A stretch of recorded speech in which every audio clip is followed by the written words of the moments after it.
మనం దేశంలోనూ ప్రపంచంలో చూసినట్లయితే ఎంతోమంది మేధావులు ఎన్నో సిద్ధాంతాల్ని రూపొందించారు, రచించారు.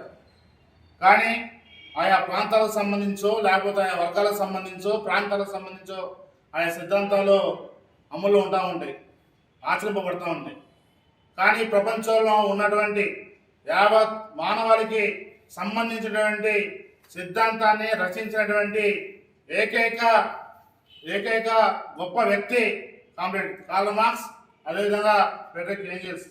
ఇరువురు కూడా ప్రపంచ మానవులకు సంబంధించినటువంటి కమ్యూనిస్ట్ మేనిఫెస్టో సంబంధించి పెట్టుబడి అనేటువంటి గ్రంథాలను రచించి ప్రపంచం మొత్తానికి కూడా ఆమోదింపబడినటువంటి గ్రంథాలుగా ఉన్నాయి.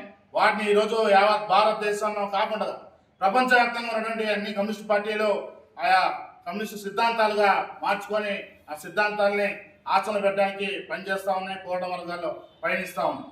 అంతటి గొప్ప వ్యక్తుల యొక్క జీవితాలను ఆదర్శంగా తీసుకొని మనం ముందుకు సాగుతామని చెప్పేసి తెలియజేస్తూ